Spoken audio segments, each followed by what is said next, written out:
Hey, what's up, SNA Assassinators? I hope I didn't take too long, and I apologize for taking an extra few minutes to get ready for this review video. It's just that I had some technical difficulties on my YouTube studio, but luckily I took care of that issue, and I'm ready for AEW Rampage. And yes, while I was at it, well, I was genuinely about to put this on because it's orange for Rampage, because yeah, you know what time it is. It's Friday night Rampage. I right after SmackDown went off the air, but on TNT, it was AEW Rampage. We're to quickly immediately start off with the bad apple of the learning tree, Brian Keith, taking on Mark Briscoe in a one-on-one action. And Brian Keith did not waste no time just to stand there, because this is the guy that's that's the friend of the guy that disrespected his teacher, who also helped him put the $7,000 in change in his car. But he just immediately just came out and attacked and started beating him up, tried going for a headlock. But this is where he started pushing him right in the side of his face. This is where it's like get off me. This is where Brian keeps like, okay, I'm off. My hands are off of Mark Briscoe. This is where Aubrey was like, okay, Aubrey was in response like, okay, I'm not trying to get you DQ. This is where the Mark Briscoe then turned it around, slapped him right in the chest, went for a knife edge chop, which Gunther probably did not like, which I believe he's getting the number one spot on the MVP list. When Mark Briscoe's like, I don't care about you, ring general. Are you a true world champion like me? I don't damn think so, or something like that. That's what Mark Briscoe probably would say if that ring general did make some kind of sporadic, shocking appearance in All Elite Wrestling. But this is where we got the current Ring of Honor World Champion come right back up, who's like, and you think I disrespect your teacher, Chris Jericho? No, I don't. I'm just here teaching him a lesson to never, ever, dwell on the past. Someday he should already work. After all, he is the teacher. And this is where Brian Keith then counters an Irish whip him right to the upper left side. Yes, he does. He is a teacher. They even have a learning tree to teach young guys like me how it is to be a successful wrestler like him. This is where he tried to close on him, but he gets with that underhook chop right onto the chin by Mark Briscoe, with him doing a funny karate dance that was kind of similar to mine. Yeah, which I thought that was pretty awesome. It nearly got me confused there, though. I was wondering if he was if he was a SNA assassinator, let me rephrase that. And he follows me on YouTube, which I don't think he does. Well, at least not yet. But this is where we got Mark Briscoe toss Brian Keith off the top rope, and this is where then he hits a missile striking drop kick right up to the face onto the bad apple. This is where Mark Briscoe was like, pow, pow, pow, pow, pow, pow, pow. And then this is where then we got Mark Briscoe then elbow drop, boom. And he's like, what's going to do, boy? And that's what he said right on the front of the camera. This is where Mark Briscoe throws the bad apple right back in the ring, goes for a cover, but this is where Brian Keith gets the shoulder up at 2 point. 2 even, I believe, not even a point. It's where he gets him with another upper hook chop right into the chin on the bad apple. He landed right onto the left side corner. This is where he started hitting some knife edge chops right onto the chest. This is where Mark Briscoe's like, you want me to you think that's all I'm gonna do? I haven't gotten into my version of Karate Kid, and this is where he hits him with his right leg, like if he was doing the cream kick, but he landed right onto his back. This is where then he recollects what's his name, Brian Keith. He tried to go for a cover, but this is where we got bad apple. Brian Keith got the shoulder up at 2.1, I believe. This is where fans were chanting Briscoe repeatedly. And this is where we got, and that's where the Mark Briscoe's like, two. And then this is where he throws Brian Keith right onto the left side. This is where he started hitting some forearm strikes right into the face onto Brian. This is where he hit some midsection first right onto the right onto the steel steps. This is where we got Mark Briscoe then throw a chair right back in the ring, where the referee was confused, again, which she needs to learn that Mark Briscoe's not trying to use the steel chair. One of them is not. One of them is because he's not a heel, but this is where he was calm down. What's wrong with you gullible referees? What you should be worried about is somebody actually going to be using this on guys like me. And this is where then he placed the chair right onto the in the left side of the ring because he's going to use it as a stepping stool, like when he went to the right. But this is where Brian Keith was like, forget this damn chair. Even for short people, not even Commander with a K would have used this. So why you need to use the stepping stool? That's what Mark Briscoe's man, if you will only understand, this is where he tried to hit a right hand, but this is where, or no, it was a left hand actually, but this is where Brian Keith blocked it. He low blowed him when the referee was not looking, with him waiting for the right time to hit the very unforgiving maneuver. And then this where then Aubrey Edwards then tried to go for the pin count, like when Brian Keith was trying to go for a pin. But that's where then we got Mark Briscoe kicked out of the pinfall at 2.7, I believe. This is where then Brian Keith was more kicked off than he already was. Which some of y'all are gonna be saying you mean pissed off. Yeah, that's what I meant to say, but. Here's where then we got Brian Keith to start stomping right on the neck of Mark Briscoe, start squeezing his neck. He was like, get that very disgusting muddy boot off of my neck. And this is where Aubrey Edwards was like, all right, stop. And she was like, I was doing my job. I'm not trying to ruin your fun, but just saying here, it's not right what you're doing. If you keep lingering your foot right onto the face. That's where the Brian Keith was like, if you want to play Karate Kid 2, you can play this game. That's when he starts stomping right onto his face, right his right foot. Then he picks up the Ring of Honor World Champion.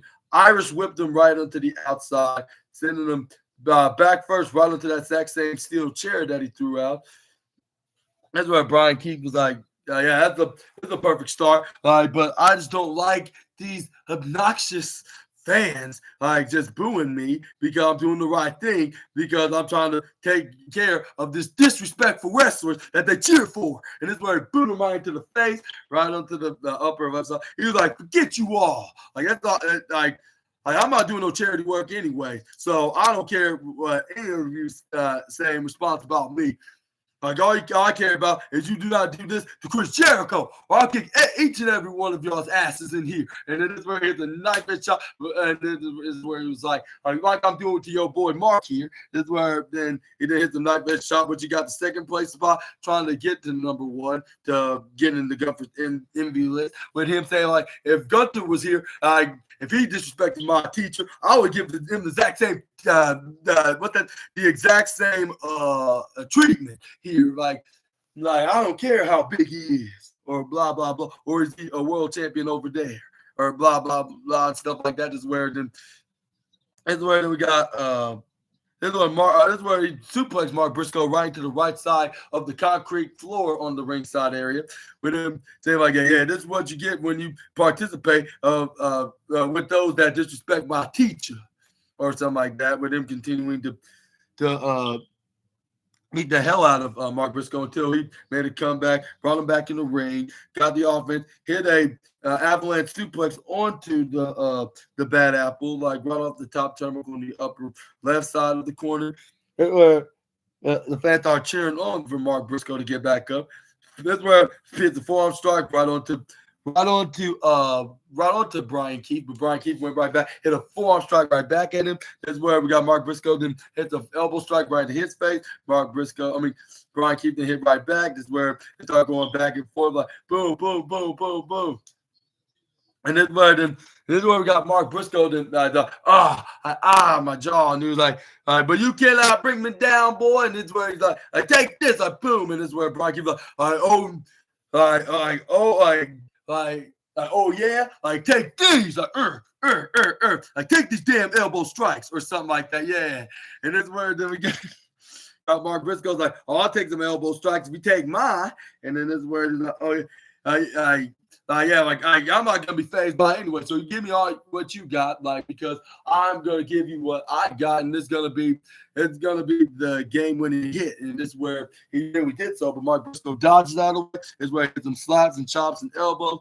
Hit him face first, right into the bottom corner's turnbuckle on the top. This is where he started hitting some knife-edge chops right onto the chest, about 2 straight times till Brian Keith started hitting him about 3 times. But he still was second place just by an inch. But Mark Briscoe going for an underhook countering out of an Irish whip, hitting a chop right onto his chest. That's where then he dipped him right to the left, to the right. So, but he gets countered by Brian Keith. He gets flying forearm strike, but Brian Keith did not easily went down. He got down on his knees, however, but not down right onto face first, right back first in the ground. But this is where Brian Keith hit an enziguri kick, which he kind of remind me of Eddie Kingston when he does it. But this is where Mark Briscoe joined the enziguri club by hitting one onto what's his name, to Brian Keith when he tried to go for a German suplex. This is where he bounced right to the left side. This is where he gets exploder suplex right onto the left side. This is where Mark Briscoe's like, yeah. Now it's time to knock this boy out. This is where he tried to knock. But it's where, with a swinging right hand, but it's where Brian Keith think faster than him. Hit his signature, the exploder suplex. This is where both men were down. This is where fans are chanting, "This is awesome," which I totally agree. Which I easily gave it the number 1 spot, first place. I was like, regardless,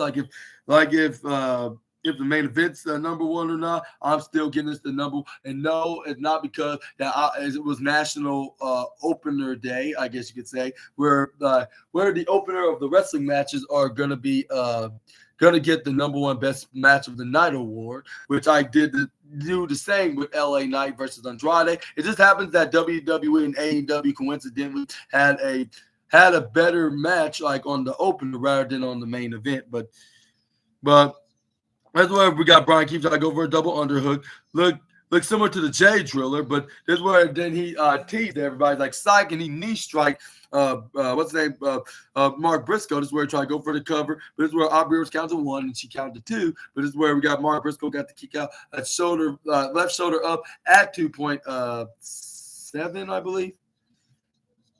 That's where we got Mark Briscoe then going for tornado DDT. But this is where fans are chanting for Briscoe. This is where Briscoe finally hits the clothesline when he flipped him right over off the top rope. This is where we got Mark Briscoe then going for a double underhook right onto Brian Keith. This is where he tried to go for the J Driller, but at first it was having trouble. This is where he gets wrist locked, but he ends up clotheslining Brian Keith like a second lariat, which he was double lucky. This is where then he hits the J Driller with a guarantee to get the 1, 2, 3 winner of his match, Mark Briscoe. But this is where we got Chris Jericho came in and attacked Mark. But this is where Chris Jericho came in and attacked Mark Briscoe, and this is where he hit him face first, right onto the bat, right onto the middle of the ring. This is where Chris Jericho like, "Hey guys." And he's like, "I always keep my Floyd on me at all times." This is where, luckily, Orange Cassidy came in for the aid of Mark Briscoe. He got in the ring. This is where then Orange Cassidy then ducks out of it. This is where he trips over Chris Jericho, started beating him right to the face. In this post-match segment, this is where he started hitting him with right hands repeatedly. And then I'm thinking luckily, what's his name's not up, Brian Keith, or he will go berserk on Orange Cassidy. Well, he didn't need to because he got the other student coming out, and that was the Redwood Big Bill. Turning him around, pulling him right back into the left side. He hits him with a big boot right into the face, onto what's his name? What's that Orange Cassidy before he can do any more damages on the freshly squeezed Orange. This is where we got Kyle O'Reilly come in for the aid of him, but it gets booted right to the face by Big Bill. This is where he gets choke slammed by Big Bill by slamming him back first right into the middle of the ring, where Chris Jericho slowly but surely getting back up. This is where they're that was good enough. That was perfect enough. They're definitely not getting back up. This is where they stand up tall. They're like, "Thanks, guys." And that's it for the opener. This is where they eventually went out. This is where we got the next slide came in, and it was none other than the what's his name? The Butcher. That's where we got the next match, and it was the Butcher against Willer Yuta. And man, like honestly, like I seen Willer Yuta fought big men that were like twice, if not thrice, or 5 times the size before. But I did not expected this to happen. But at first, the Butcher did not waste no time. Started stomping on the foot of Willer Yuta.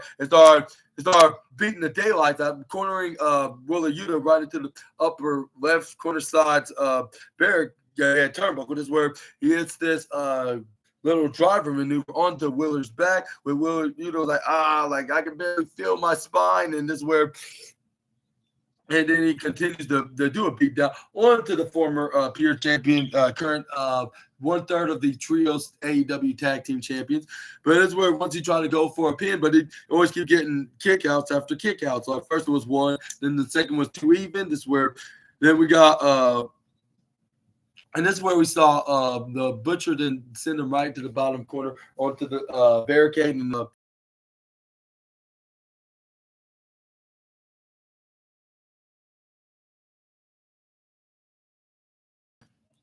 elbow right to the face by the Butcher. This is where Butcher's like, if you know what else, like you are you are a depressing, whiny, and ungrown kid, or blah blah blah, like that needs to be redeveloped.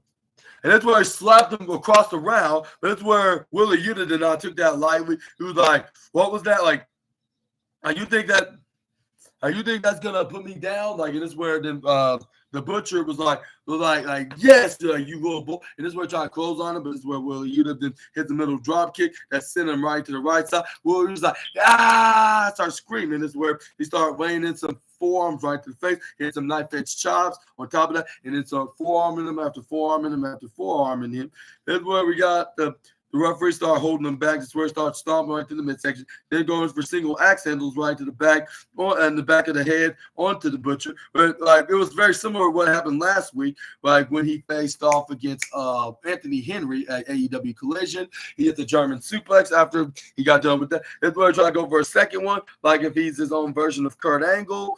But and him trying to pick him right up, but the Butcher was barely getting back. This is where he started some elbow strikes right to the right side of the head. This is where the referee was like, all right, like what's it like, all right, Butcher, like, can you hear me? Like, can you still do this match? And then this is where like Butcher was like, yeah, I think so. But this is where once he hits that like hit him with that arm under the elationist. The elationist submission hold that Bryan Danielson normally do, like with his grabbing onto his arm and then tie him together like this into a double underhook, but he did it like sideways or upside down with him like being on the opposite side, like with him putting his feet on the ground, like with him locking it in. This is where he when nowhere else to go, like he went to sleep. The winner of his match, Willer Yuta,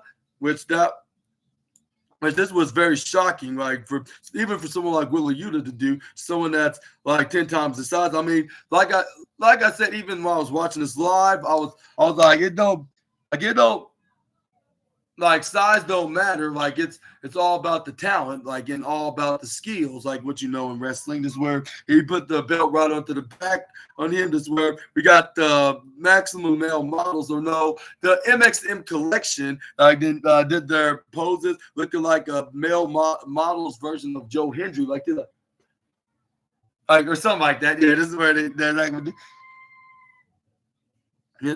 And this is where we got Mansoor then pointed what they did like to the FTR, I believe, or something like that. This is where they're like, oh no, it was the Acclaim. They're like, Acclaim. That's what how Mansoor said. I sounded like when he said, he was like, y'all blaming us, costing y'all to become the cost y'all to become the number one contenders against the Young Bucks as AEW Tag Team Champions at that god awful gauntlet match that we had. We like, and this is where then Yeah, and this is where we got what's his name?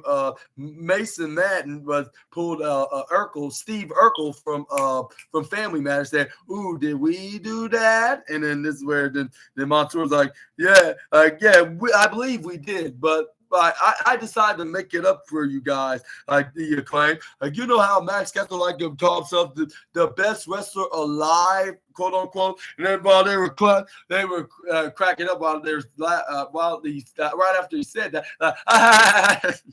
And then this word and this where the Mason Madden was like, "Oh, jacket," and then this where then Mason was like, Mansoor was like, "Oh, like you mean this jacket?"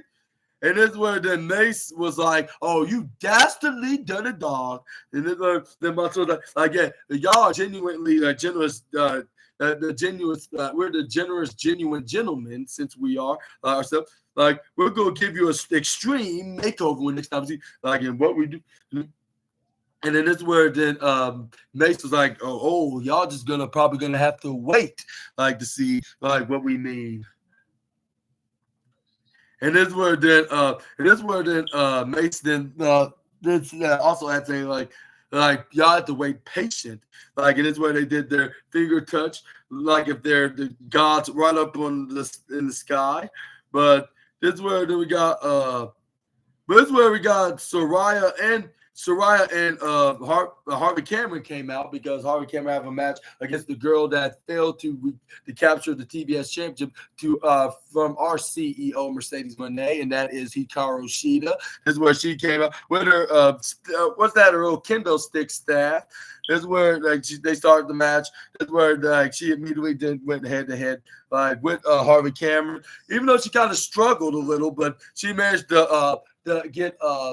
But she managed to get the better out of what's her name, Harvey Cameron, by spinning her around a bit, by going for a German suplex. And surprisingly, this enhancement match was really good, which is going to get the number 3 spot. Yeah.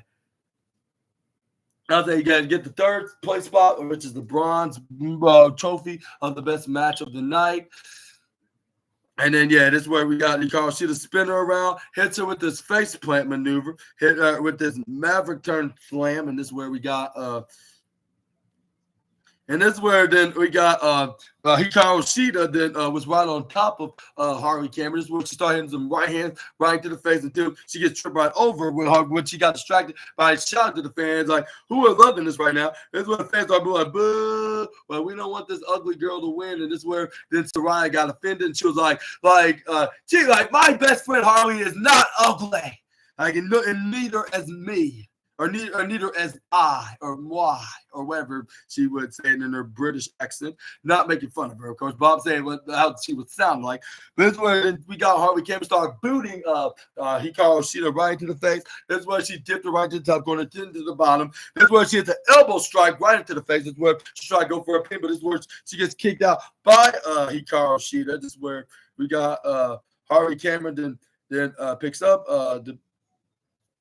and pick up what Hikaru Shida. This is where then she send her right to the upper right corner side. This is where we got her going for a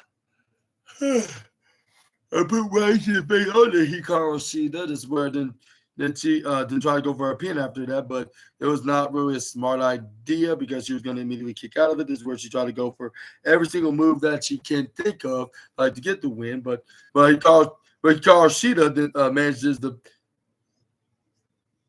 Man, but this is where you gotta keep kicking out every single time when she try to go for a pin. This is where she's like, "What should we do next?" And this is where,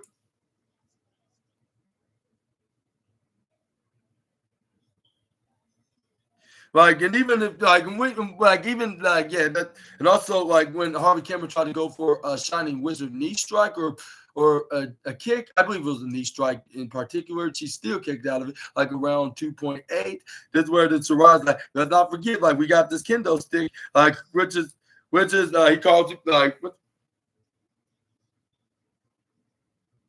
And this is where this is where she started now. Like, yeah, this is what we need. This is where Sarai tried to throw her right in the ring, but this is where before she can do so, like this is where we got Jamie Jamie Hayter, who was right behind her. This is where she snatched it away. This is where she was like, don't you think I forgot about you? And Sarai is like you cursing.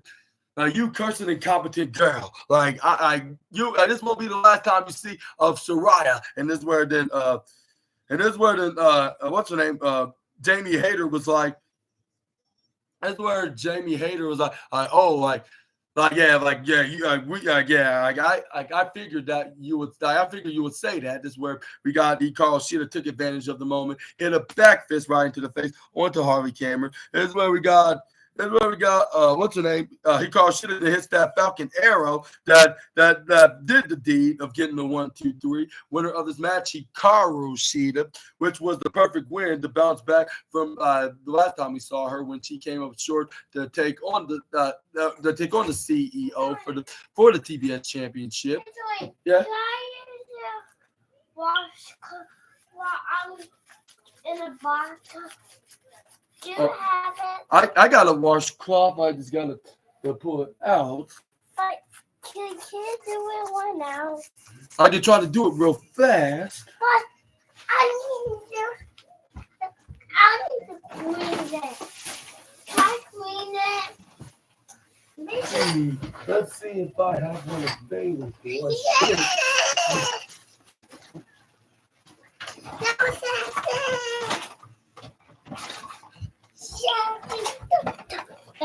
Here's your butt.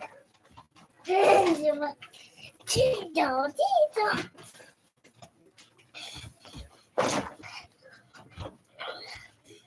Did you find it? Not yet. Find it.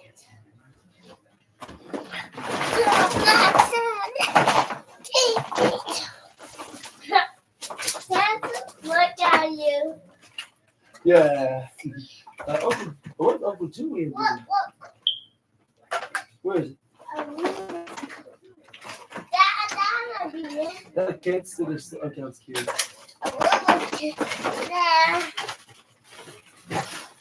I got one. It's Julian.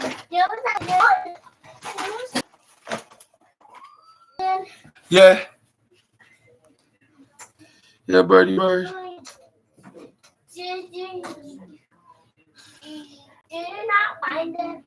I haven't found it yet because I'm still looking, but I still cannot find it.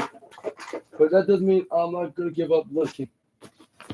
But anyways, back to the match. That's where we got Jamie Hayter then passed back her kendo stick with her saying, like, I came in peace. Like, I wanted to help you out because I seen you were in trouble. With her giving her a little clap to what's her name, to the former women's champion. This is where Saraya quickly got back in the ring. This is where she was like, you know what, Jamie? I'm getting sick and tired of you. Like me. Like, I tell you what, like, I want it to be you and me at AEW Grand Slam next week. And then this is where then Jamie Hayter's like, yeah, you are really stupid as the way you look. And that's why fans like, yeah, she's truly the dumbest. This is what she then added to, all I want is to be your arse.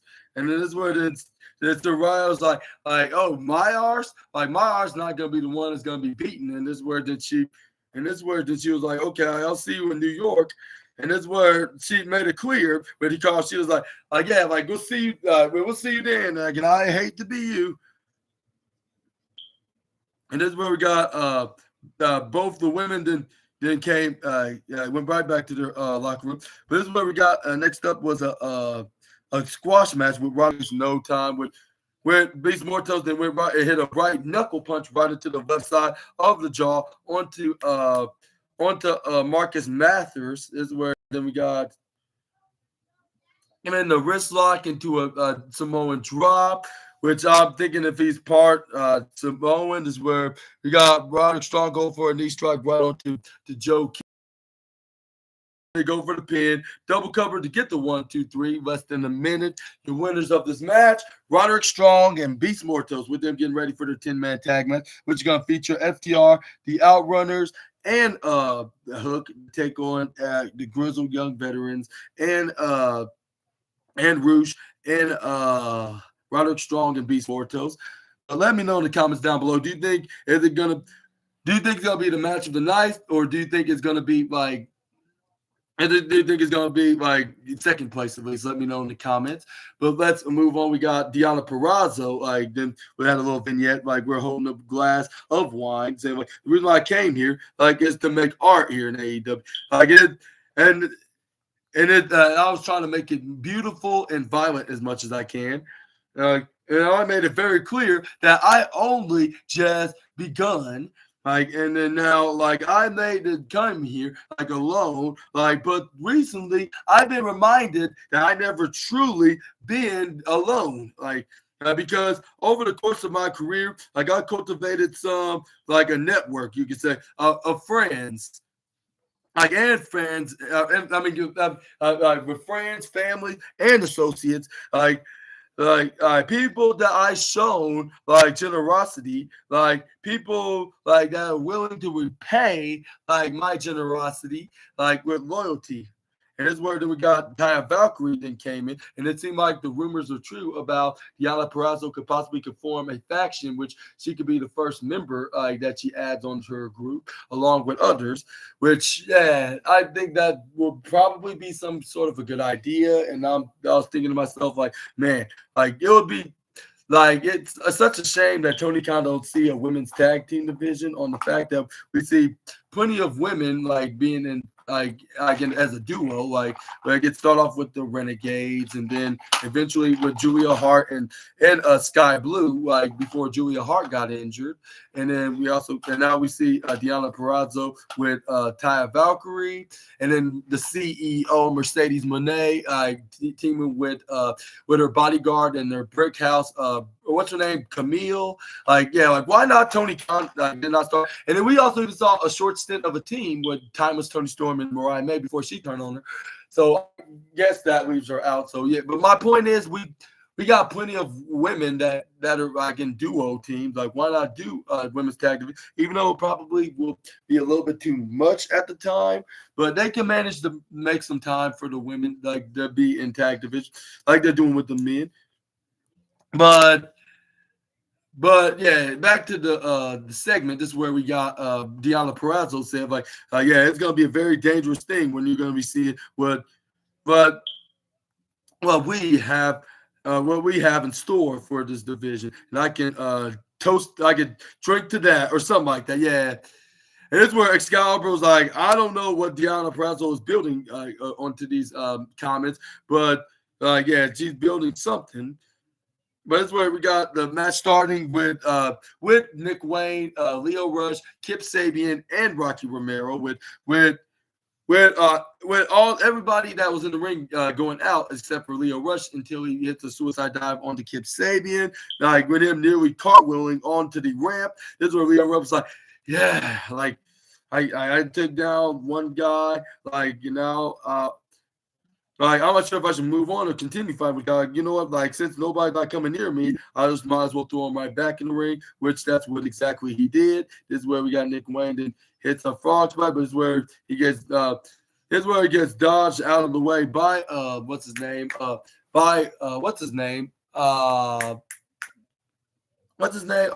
Sabian. This is where he tried to close him, but he ends up in the bottom right corner side. This is where we got Rocky Romero trying to hit both not only Leo Rush but also Kip Sabian. But this is where he missed Leo Rush by an inch. He hits still at the elbow strike, like because he was purposely going to hit him anyway. This is where he goes for a running bulldog.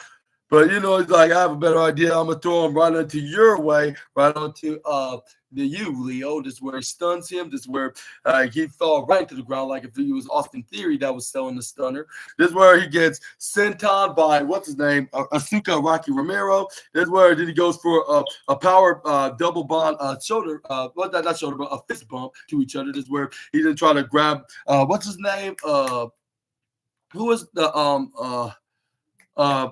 Kip Sabian. This is where we got right. This is where Rocky Romero trying to pick up Kip Sabian. But this is where Leo Rush psyched him, saying like, you fell for that one, ha. And this is where he hits the most devastating move in all of professional wrestling, the surprise roll up. But it's where he only got a 2 even count when Aubrey Edwards counted the 2.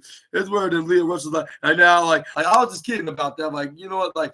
I figured you were gonna kick out of that, but I got know I was also gonna piss you off. Like, so how about I make it up with you with us going double team on it. This is where Asuka Rocky Romero was like, ha, nice try. Like, I'm not falling for that one. This is where we were like, okay, like fair enough. This is where then we got Kip Sabian trying to go for what's that called, an insecurity kick, but Leo Rush ducks out of the way when he grabbed on his left leg when Kip was trying to slide his right leg. This is where has been under his skin lately. He trips him right over, hits him low blow right to the upper right corner's ring post, which he slide right onto the steel step. And hit a suplex onto Rocky Romero, with him was going kneeling down like if he was either Chavo or Eddie Guerrero. This is where then he was like, yeah, like who's liking this handsome hunk right here? This is where he just like love Wayne or love Nick, I guess you could say. This is where fans are like, boo, we don't love you though. Like, you are horrible. You are the most obnoxious young man we have ever seen next to that Dominic kid. But it's where then we got, luckily Leo Rushton came in, started striking onto him until he went to the right side. But he ends up getting hit with a body drop back first right onto the barricade. His a swift slide kick right to the face.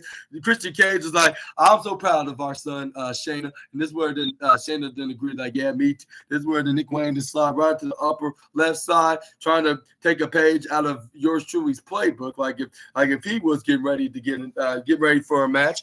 This is where they start continuing to do more punishment onto Leo. And this is where then we got what's his name, Rocky Romero came in and trying to fight the Prodigy. But this is where then he gets speared right into the upper right side and gets shoulder hit right onto the midsection repeatedly. This is where then we got I believe what's his name? This is where then he's like, now it's just you and me, Nick. And this is where he shot a cannonball, which he hits a sliding back cannonball, like a complete opposite version of Kevin Owens' version. But this is where he gets newly German suplex by Rocky Romero. This is where he tried to go for one on his own. But the Asuka man did try to go for one of his own, but he gets nearly elbowed by Kip Sabian. But this is where he ducks out of the elbow. He hits a hip suplex onto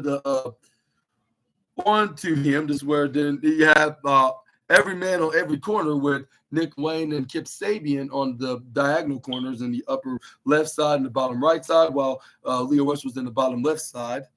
Here's where he's like, I'm gonna start with you, Nick. Here's where he has to close on to him. Then they did the same right onto what's his name?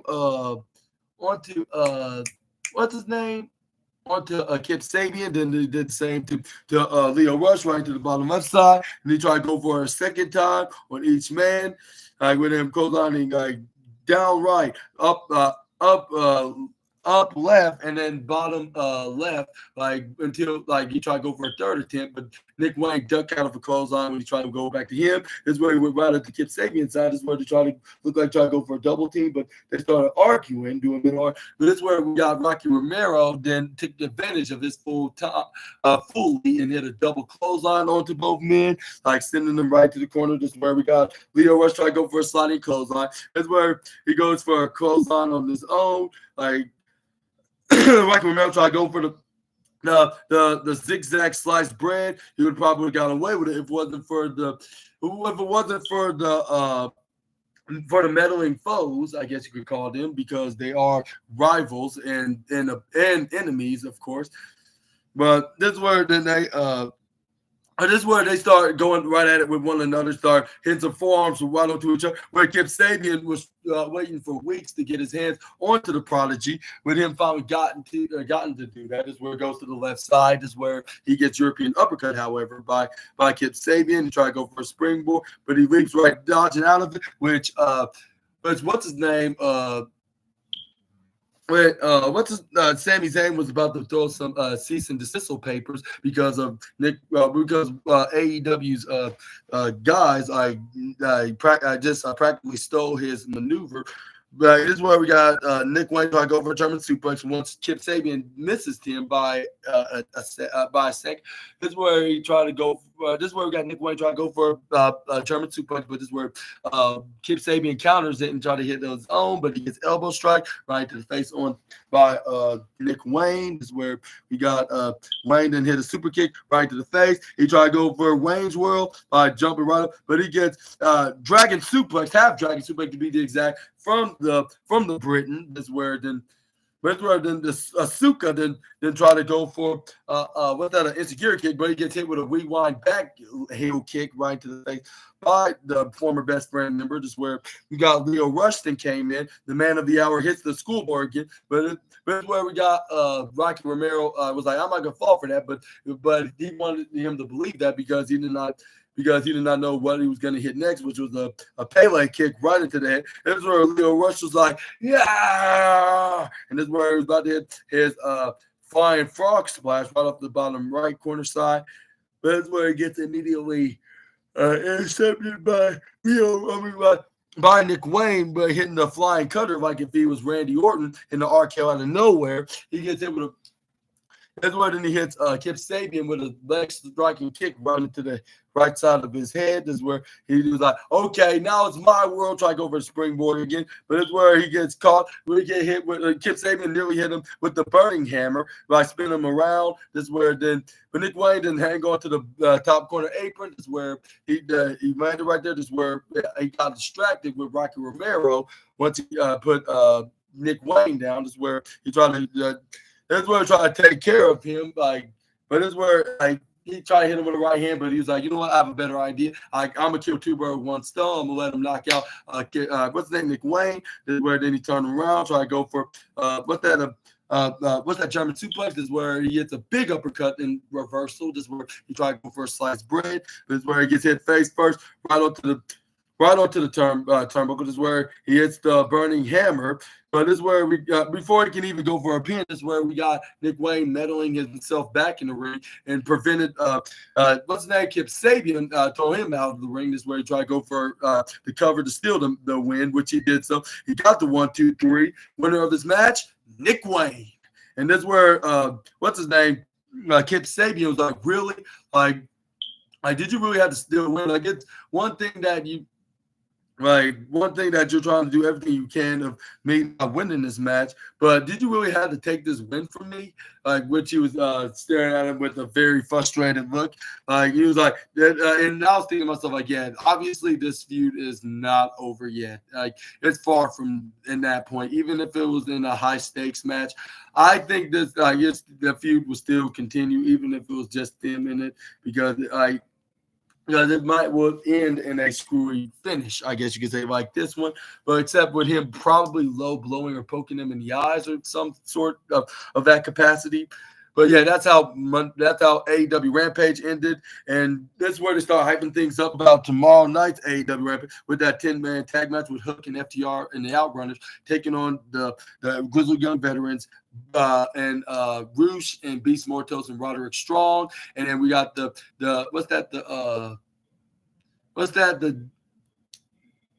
street fight match like for the Ring of Honor Tag Team Championship with Matt Taven and Mike Bennett trying to get a rematch for their belts against Sammy Guevara and Dustin Rhodes.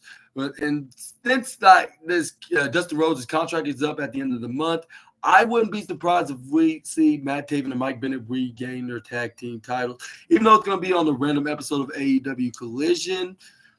But let me know about that as well. I'm gonna talk more about that. But that's how AEW Collision ended. And I'll say it was not the most like the greatest episode, but it still was pretty decent.